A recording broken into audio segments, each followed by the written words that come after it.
Hello everyone, welcome to another episode of the Thomas Clan. Today is a very special episode because today we'll be taking care of the seedlings.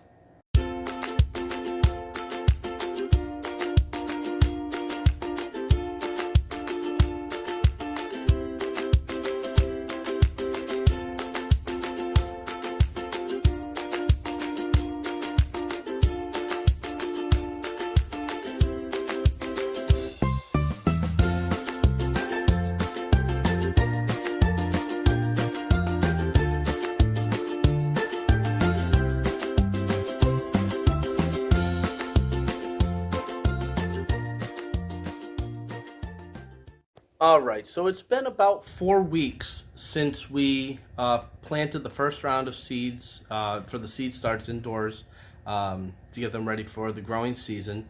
And so it's about time that we do a little bit of maintenance, a little bit of care. We've had a couple of things happen and a couple of things that we're going to do, and so I'm going to take you along. So one reason why I picked today, first of all, it is moon favorable for seed starting, because one of the things we're going to be doing is we're going to be putting seeds into the empty cells, with the exception of the kids trays, because we started those late, so we're going to be patient on the kids seed cells.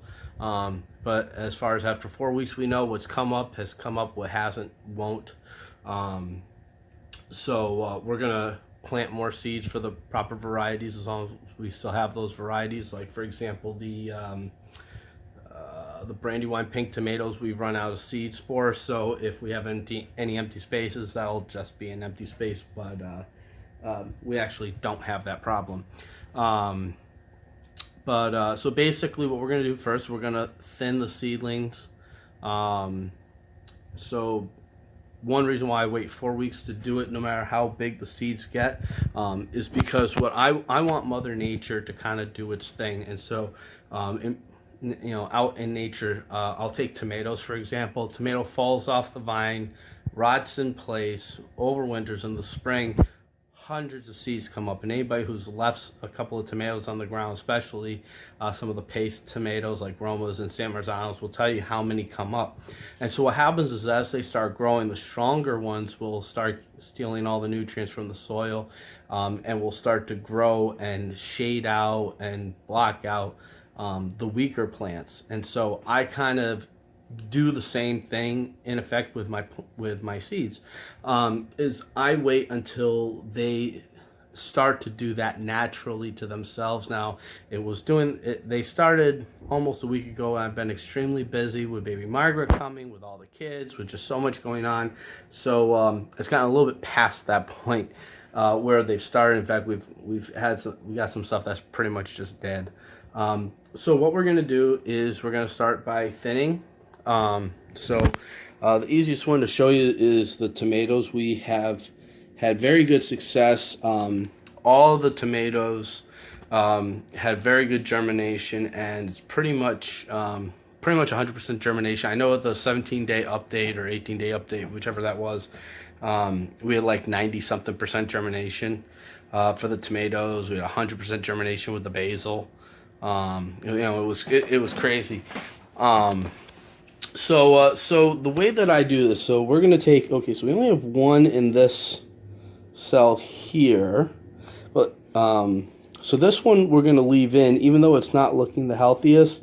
I'm going to show you what we do for some of these, because some of them are starting to look not the best right now. And one of the reasons why, amidst my very busyness, I did not give them any water this week. I did that for two reasons. One, I want to make sure I don't overwater, and two, I was too busy. I don't want to overwater, because you guys saw what happened to my onions. So we're going to take this cell, for example. So in this cell, we have 1, 2, 3 tomatoes. So of this, I can guarantee you at least one of these two has to come out right now, for the simple reason that they are right next to each other. I don't know if you can see that there. Yeah. So basically, the best way to trim these at these points, you don't want to disturb the roots if you can avoid it. So the best way is to really literally pinch at the base of the stem. Now this one's still pulling some root out, but you can see this one here, this was the smallest of the 3 in that cell, and so it just wouldn't end up doing well. It actually lost its baby leaves. These are actually true leaves that are on it. They're just small. They're just not looking the best. So we pulled that one. So I'm going to go through. I'm going to thin out the tomatoes. Actually, the cabbage is going to need to be thinned out. The broccoli has a bunch that have died. With broccoli, you got to be careful to not let them get dry in the early stages, and I did. So quite a few of those are going to have to come out. So basically when I'm done, I'm going to reseed, and then so then I have this as well. This is just, it's water mixed with the liquid fertilizer that I get, which is Reviver X, which is an MI Gardner product. It's something that I used last year. It works very, very quickly. In fact, let me just grab it and I can show it to you guys. This is it here. You see it's a 9-1-1 fertilizer. That's the NPK ratio. So that's what I'm using, and then I'll put seeds in at the end. So that's pretty much it. So yeah, when I'm all done, I'll show you guys what they look like. All right, so I got everything done and thinned out, and just a couple quick things I wanted to note, because I didn't say before, with the Reviver X fertilizer, being that these are seedlings, you don't want to go full strength. This is the same with any fertilizer. So what I did was I mixed a gallon of water with the proper measurement of 3 tablespoons to 1 gallon of water, and basically I separated it evenly between the 3 trays of seeds, and then I fill up another gallon of water with none of the Reviver X, and also separated it evenly between the 3 trays. So that way, it's watered down. It's about half strength. The tomatoes might be wishing I hadn't done that. They're probably wishing I gave them a little more, since they're getting a little bit taller, a little bit bigger.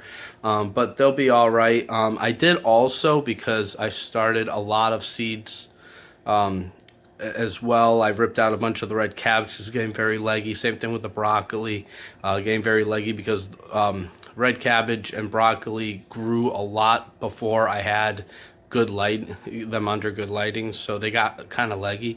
So I just ripped them all out. I ripped out the weaker of the tomato plants. I only need to put down a couple of tomato seeds. Only a handful of cells were empty. And actually, so 2 other things I did is, one is I saved a handful of them. Now right now they're leaning over because they're stressed out, because they just got transplanted with, they're only about 2.5 inches tall.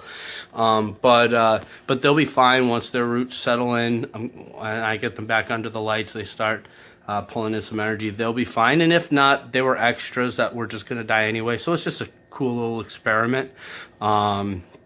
And then actually one other thing that I did is, we had some bell pepper seeds that came in late, autumn bell peppers, which we just planted right here.